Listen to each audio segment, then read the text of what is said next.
about things. You know what I'm talking about? Yeah. Sometimes we're not going to agree about things, and have to be able to talk about those things. Respect for each other. Does that make sense? Are you getting a there? Yeah. Getting feedback? No. No, you're okay. All right. So students, this is about you having a say, even if it's controversial. The Supreme Court said it's important. Yes, it's going to be controversial, but it's worth it. Because why? Because it's important for democracy, and because kids, you are important for democracy. You have great ideas, you have energy, you have new ideas. And it's important for your health to speak up. Yes, I'm a nurse. I work mostly with kids. And I found out it's actually good for your health to speak up and have a say about the things you care about. Good for your physical health, emotional health, psychological health, all of it. And it's good for the society. Because a society that's good for kids is actually good for everybody, for all ages. And our society hasn't really been giving kids a fair deal. Yeah, you can just check out what age group is most likely to live in poverty, for example.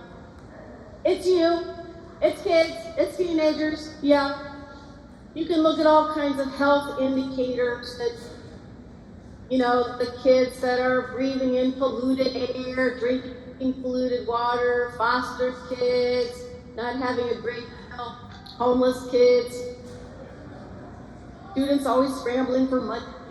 So anyway, it's important for kids to speak up and have a say, and that's you. Because you have wonderful qualities. Some of it's right in your developmental stage. You have a lot of energy at your age. And some of it comes from the dopamine in your brain, not dope. No, dopamine. Dopamine is a neurotransmitter that teenagers have lots of, and it makes you willing to take risks.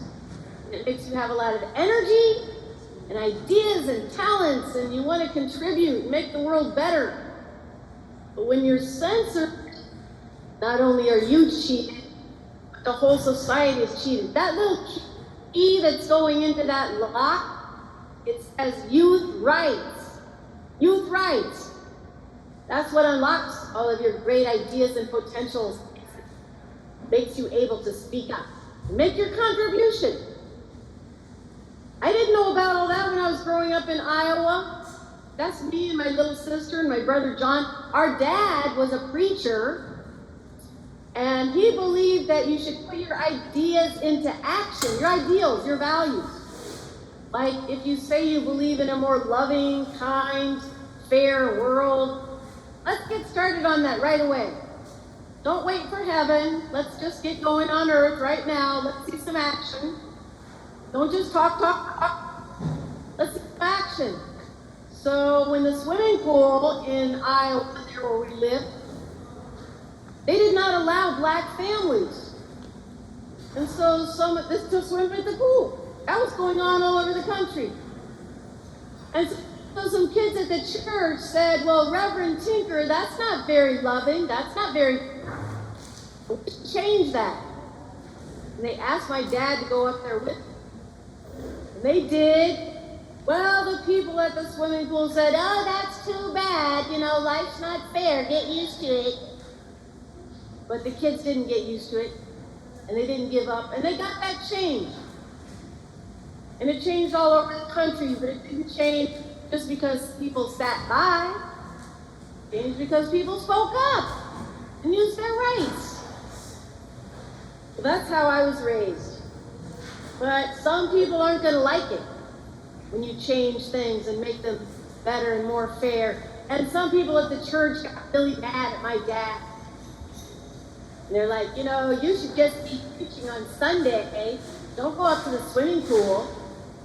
My dad's like, I can't separate my values like that. I have to live my values.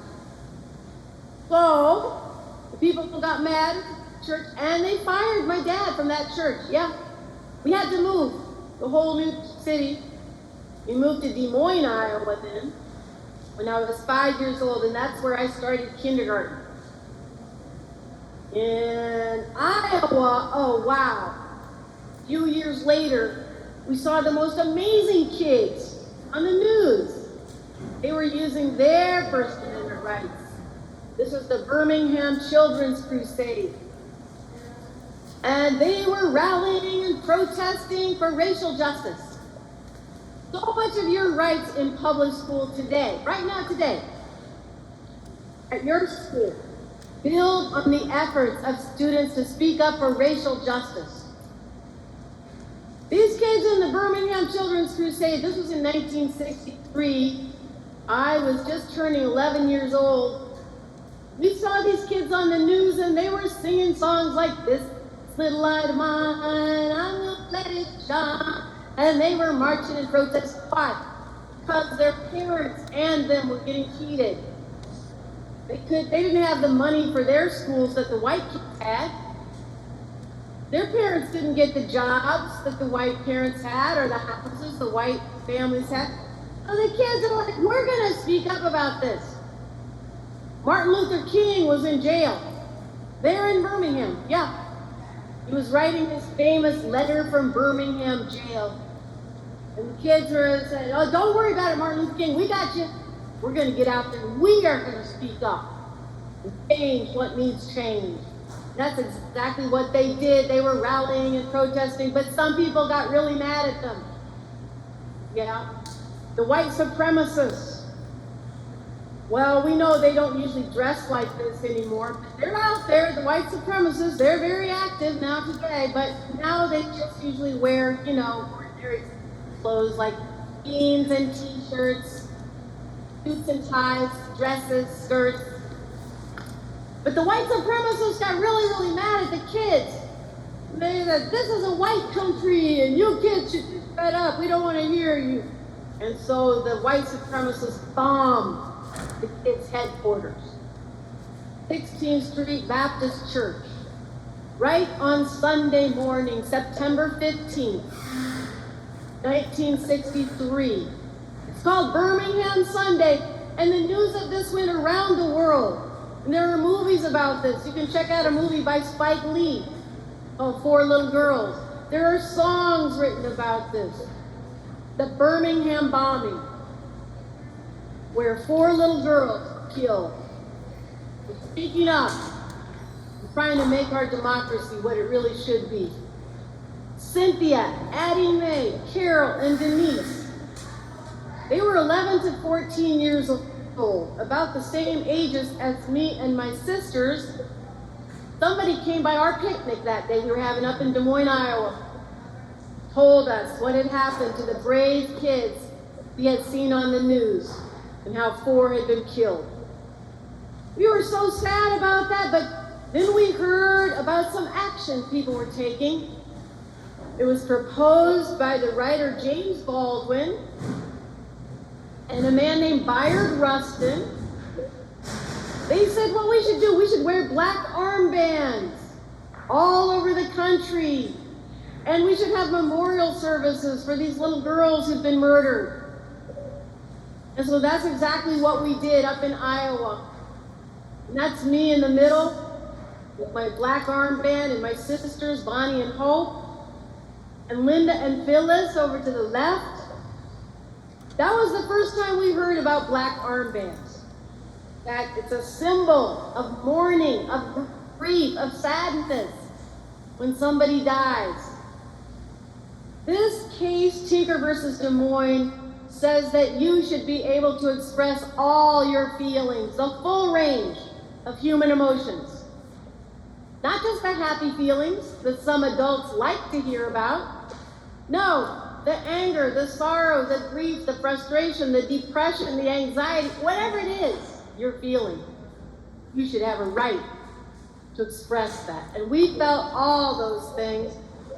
And that's why we wore the black armbands. The first time, that's the first time we learned about black armbands. But we didn't wear them to school. that year? Well, the next year was also a very, very important year for young people's rights in our democracy. It was called Mississippi Freedom Summer. That year, 700 college students were called to Mississippi to help register black voters. And they were called there by these heroes of our country. There they are, Fannie Lou Hamer. She had already been beaten and jailed for trying to register to vote in Mississippi. Fannie Lou Hamer, what a woman. And over to the right, Ella Baker. Ella Baker started a group called the Student Nonviolent Coordinating Committee. SNCC was the nickname. It's one of the most important organizations in our history, SNCC.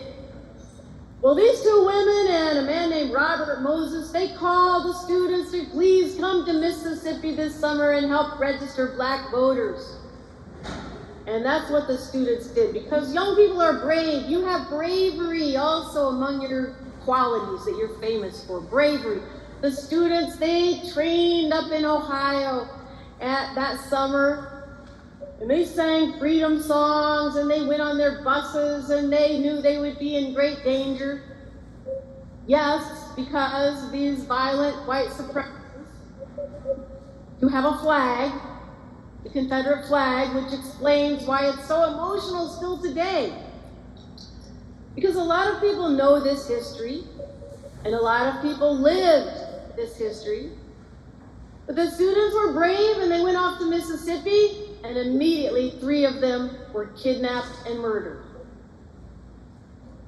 Out of the events of this summer grew the standard for free speech in schools, in your school today. And I'll tell you why. When these 3 young men, Andrew Goodman, James Chaney, and Michael Schwerner, when they were kidnapped, yes, in June 1964, and their bodies were found in August 4th. Some black high school students in Mississippi wore buttons to school to protest. And the buttons said, "One man, one vote." SNCC, Student Nonviolent Coordinating Committee. They were protesting the murders of the 3 young men. And their principal said, "Oh, no, you can't wear those buttons to this school. That's way too controversial." Yeah, see, controversy. Some people don't like to hear about controversy, but I find traveling around the country that students kind of like controversy. Makes life a little more interesting anyway, a little more real. Well, the students said, we have to be controversial. We have to express our feelings about the murders of these 3 young men. And so they started a court case. And the case is called Burnside versus Byers, which the students won at the appeals court for Mississippi. There's 13 appeals courts in our country, and the one in Mississippi said, wait now, these students should have been allowed to wear those buttons to school. Why? Because they did not substantially disrupt school. That standard and that case would later be quoted in the Tinker ruling at the Supreme Court. That's where it comes from. This is called a precedent case. There are some cases that kind of set the foundation for cases that come later. This is the precedent case for the Tinker free speech case for students' rights, called Burnside versus Byers. Wow, 1964. Oh my gosh. Here's the guys, by the way, here's the guys that murdered 3 young men. They're at their trial. They're having a good old time. They're chewing tobacco. They're laughing it up. They know there's nothing gonna happen to them. They can kill any college student they feel like. They're trying to help register black voters. That's no problem at all. Yeah, it's been going on for years. They know it's gonna be okay. It was an all-white jury, all-white judge. It took a later case, actually, at the Supreme Court to say, now you can't keep someone off a jury just because they're not white. But at this time, no, that was no problem. And here's the sheriff and the deputy sheriff. They were in on the murders also. They're waiting for the verdict, but they're not too worried. In the end, 9 of these guys did do some jail time. 2 to 9 years for the murders of the 3 young men and the kidnapping. Well, life went on then. 1964, the end of that summer was the Civil Rights Act, saying you cannot discriminate in public places like hotels and restaurants. And then the Voting Rights Act of 1965. Wow, when the Voting Rights Act was passed, now millions of African American voters, Native American voters, Hispanic voters, Asian voters could vote for the first time, out the fear of this terrible violence of the white supremacists. The Voting Rights Act of 1965. But I want to tell you also that that was weakened at the Supreme Court 10 years ago.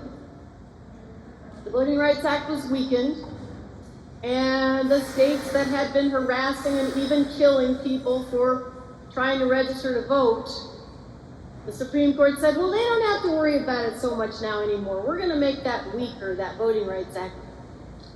So the Supreme Court said, well, hey, if you want a Voting Rights Act, go back to Congress and get them to pass another. So that's what's going on right now in the Senate and the Congress.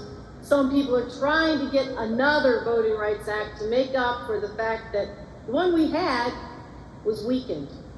But anyway, onward. Okay, wait, you won't believe this, or maybe you will, because it's mighty times, and it always has been. Okay, wait, the day that the bodies were discovered of these 3 young men were murdered, okay, the day that the bodies were finally found by the FBI, August 4th, 1964, off the coast of Vietnam, a U.S. Navy ship claimed it was attacked, the USS Maddox. And here's an article from the Naval Institute saying that it is clear now that high government officials distorted the facts and deceived the American public about events leading to the full involvement in the Vietnam War. The war was already going on, but it was under the radar of most Americans. Most Americans didn't even know where Vietnam was. They certainly didn't know the history of the country, that it had been a colony of the French, and the Vietnamese had a war of independence, and they won that war away from the French in 1954. Americans didn't know about all that. When they heard our Navy ship was attacked, Congress, they voted almost unanimously, started sending thousands more troops to Vietnam. And President Johnson signed it within days. It's called the Gulf of Tonkin Resolution.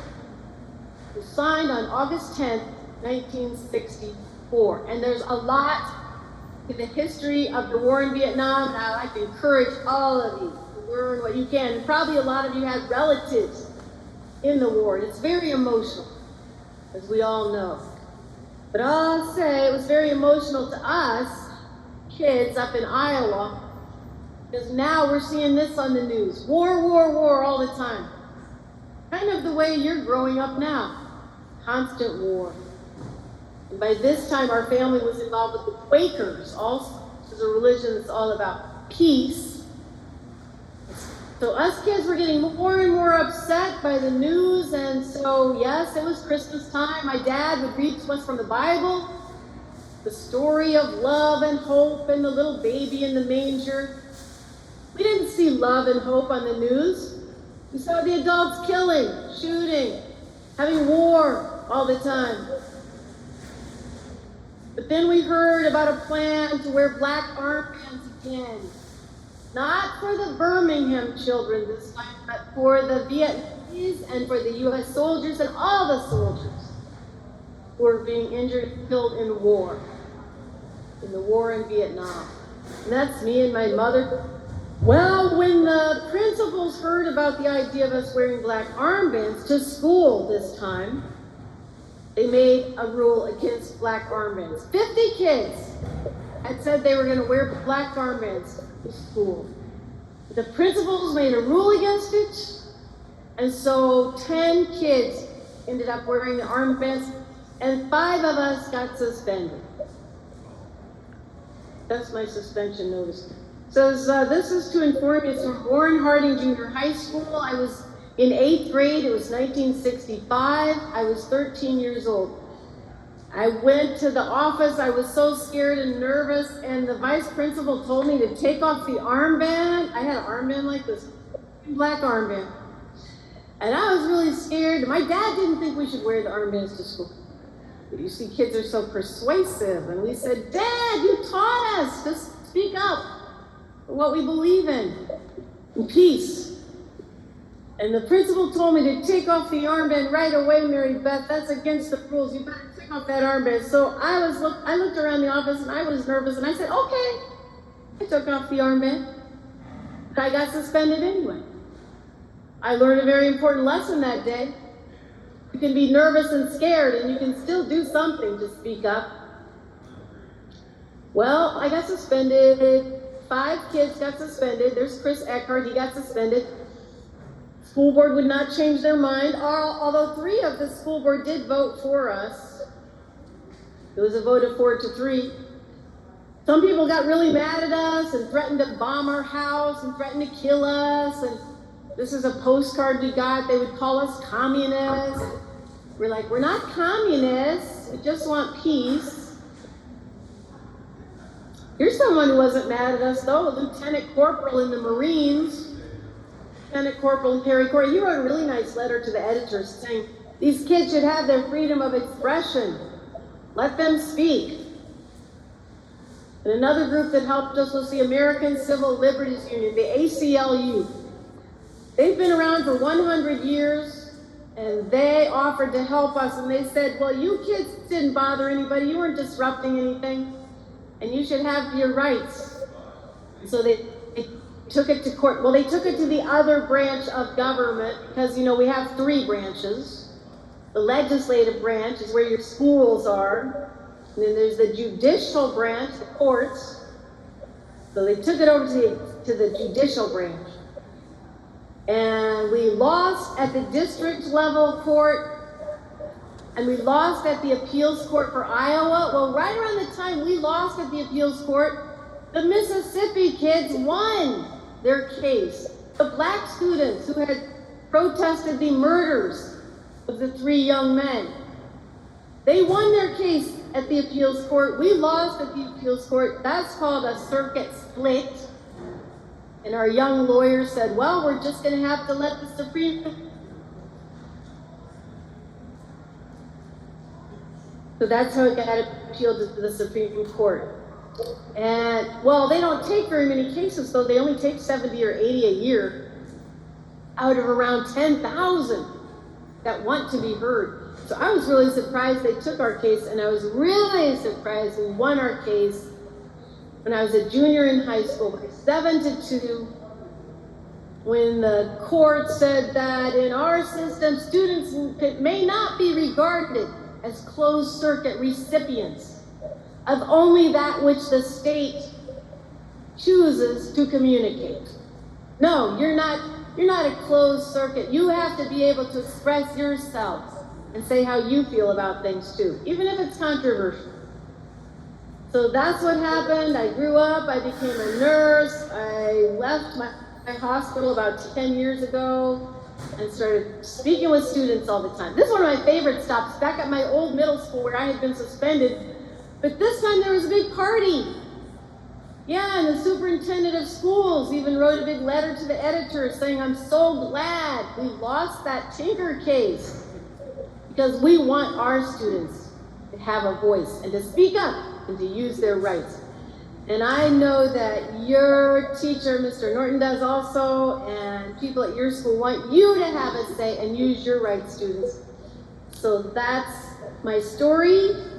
Now I hope we have a few minutes, maybe to hear from some of you.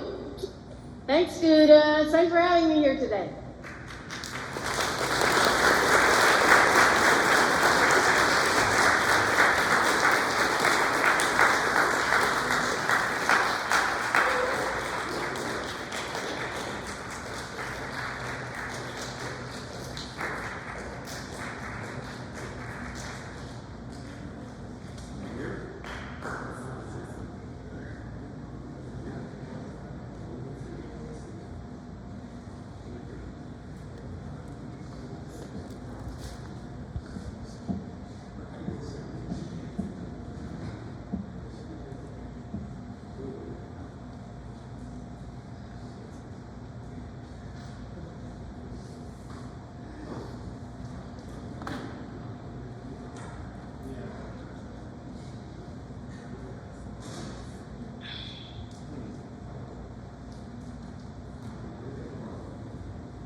send her a quick message on there. Or just type in message. Okay? Is there a chat on here? Okay.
Speaker? Our speaker is having some issues. Our microphone. So could you look into the chat, please? I can't hear you very, very well.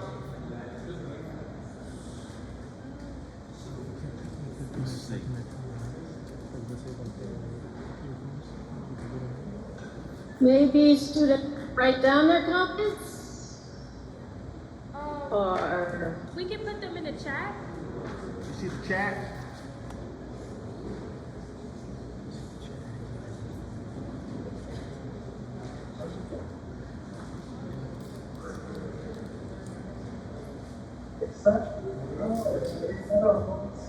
microphone not working?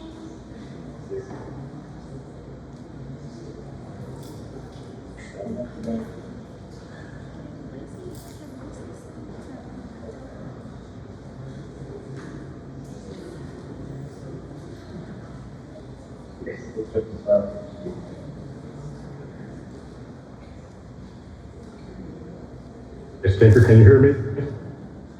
Yeah, I heard that really well. They sent you a message in the chat.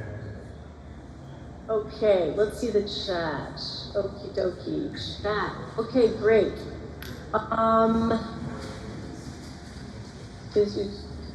Oh yes. Present day speech, computer 19 page and open conversations. Yeah. Totally different now with social media. Social media now. There was a case actually at the Supreme Court called Mahanoy. A girl named Brandy Lee had basically cursed her Snapchat, her program, Snapchat, and she was punished. But she won her case at every level, at the district and the Supreme Court. So yeah, I mean, you have a computer in your pocket now, students, so things are different. However, as we know, there's a huge effort to suppress students when it comes to controversial issues like race and racism, LGBTQ issue,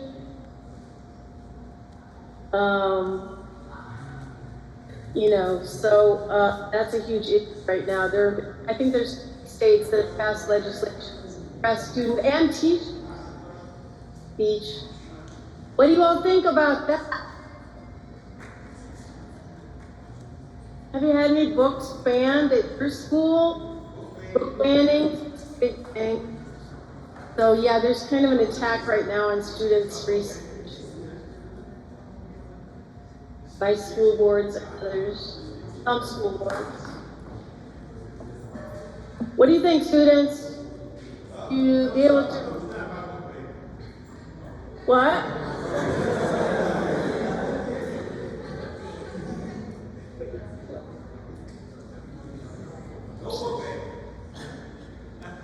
Yeah, I'm looking at the chat. Anybody else say something? Issues, free speech. There's so much to speak up about. Oh.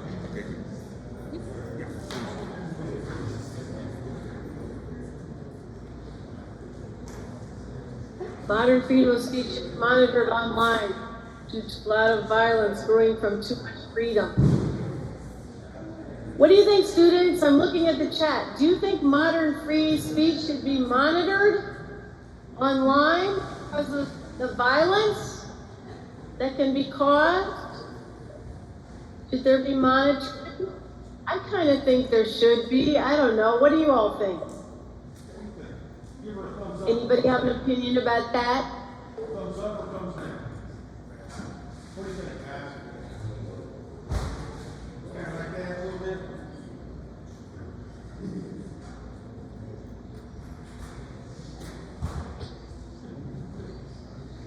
Let me ask you a question. I got a question for you. When should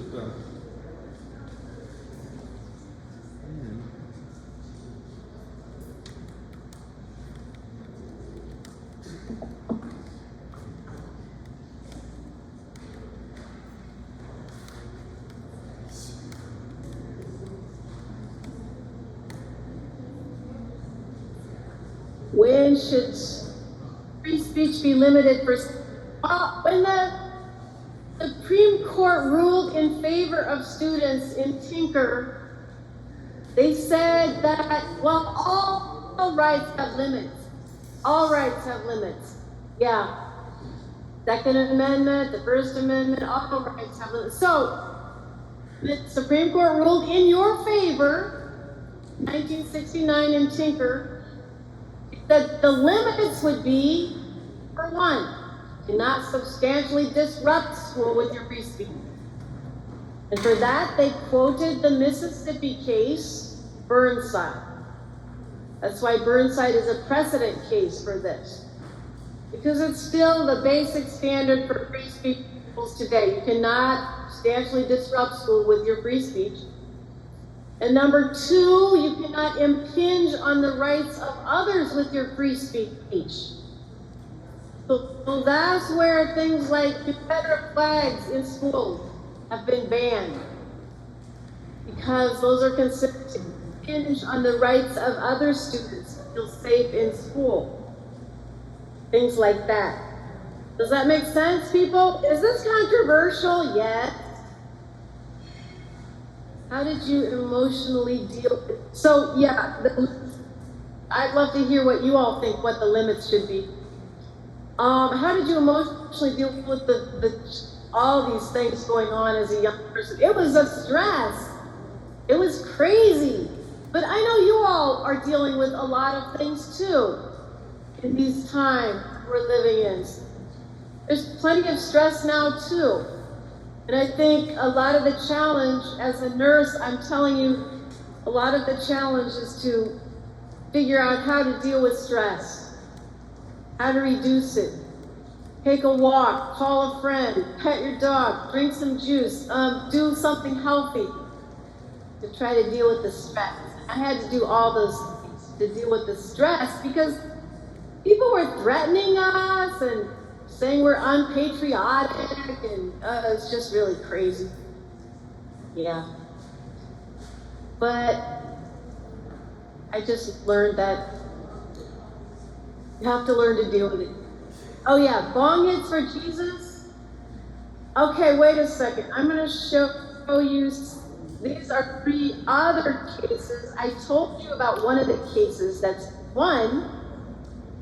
Here's 3 cases that students lost at the Supreme Court after ours. These are all ACLU cases. Bethel versus Frazier said that you cannot have obscenity in your free speech, okay? Does that make sense? No obscenity, that's not free speech. That was in 1986. Next was Hazelwood versus Kuhlmeyer, which the Supreme Court, these are all Supreme Court cases. The court said that if it's school sponsored, like a school newspaper, the school has more right to censor you. The 15 states have passed legislation saying, no, actually, we're gonna stand behind our school journalists and let them have free speech. Texas, there's a huge campaign there right now to pass legislation protecting journalists. And then Morris v. Frederick is the Bong Hits for Jesus case. This happened in Juneau, Alaska. The Olympic torch was coming through town, and some students held up a banner saying Bong Hits for Jesus.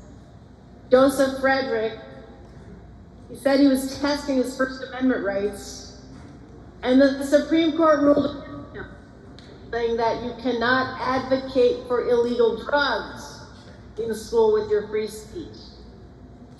Does that make sense, students? Wait, do you have a school newspaper there? School newspaper? Yes, do you? You have a school newspaper, people? Journalism? Yes? Obscene speech. Oh yeah, define obscene speech. Yeah. Well, yeah, there's been a bunch of cases about that. Some of the Supreme Court, one of the Supreme Court judges, I think it's Justice Stevens, I can't remember which one, but said, I don't know how to define it, but I know it when I hear it. And a lot of things at the Supreme Court and in all courts, kind of a gray area. Not like you can, look it up in some book and see what the right answer is. That's why it's important for you, young people, to also weigh in and to know about these, because it's not like there's some adult, that knows the exact answer to all these things. Have I ever thought about being a lawyer? No, I just liked being a nurse. I liked, I really like preventing illness, preventing problems. That's the best kind of healthcare. I like to encourage you to speak up and use your rights. Because so many students all over the country are speaking up, whether it's about pollution or racism, LGBTQ issues. There was a girl in Baltimore, she heard they were going to put a toxic incinerator next to her school. Her name's Destiny.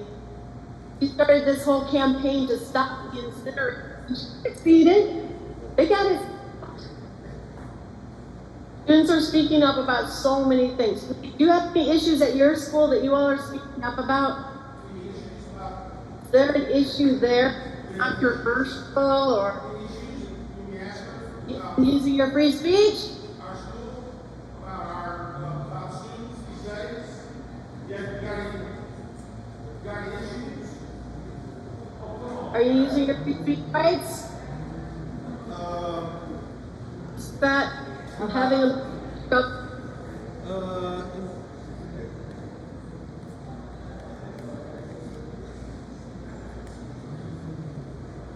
immigration. I'm so glad you're speaking up about immigration rights.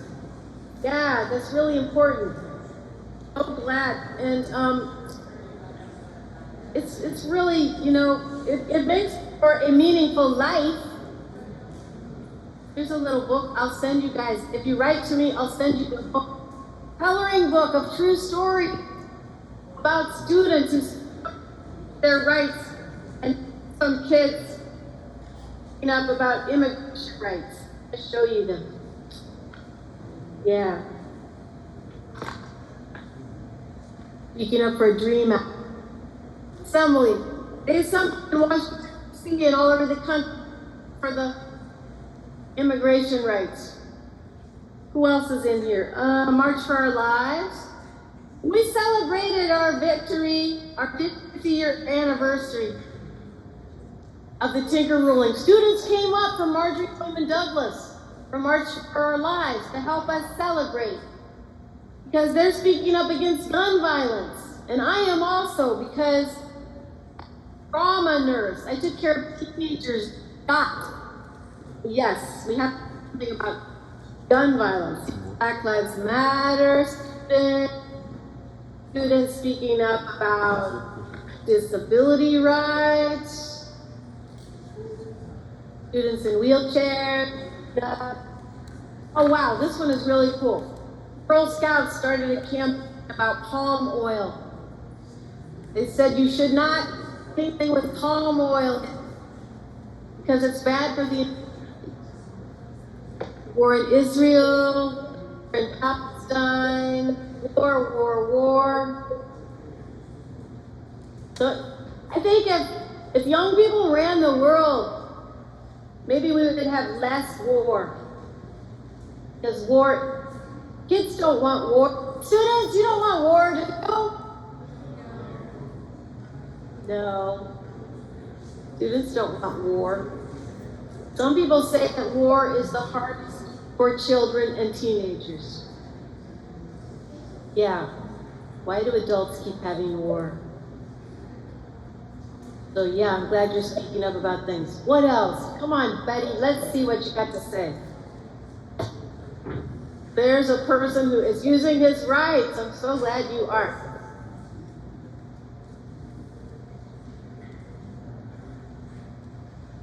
What is your name, my friend?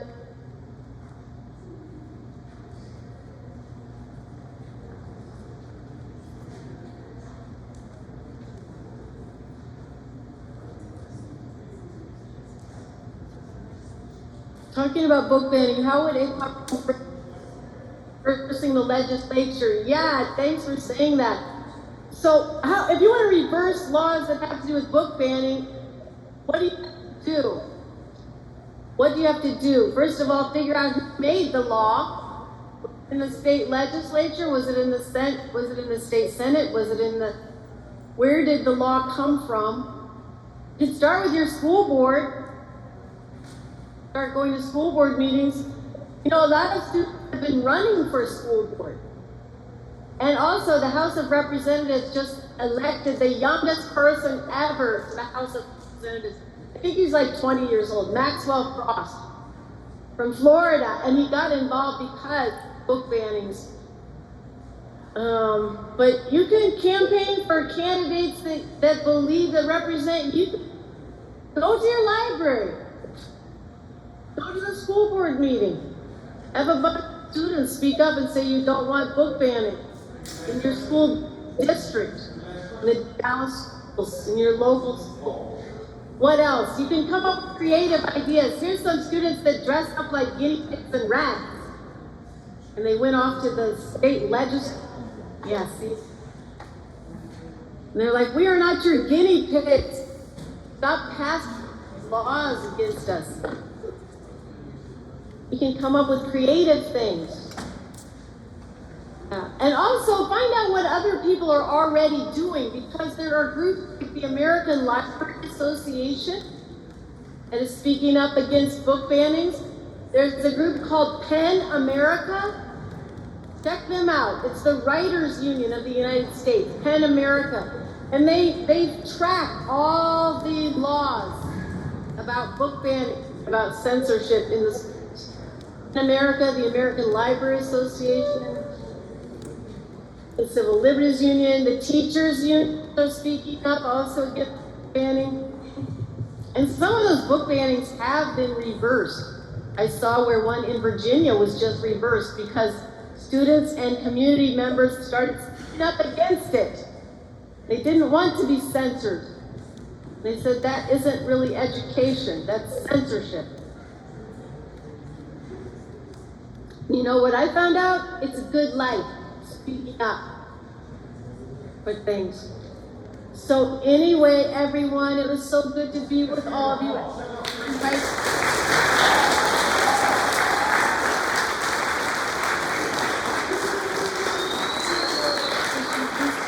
And write to me anytime, any of you that would like to write to me. It's tinkertour@gmail.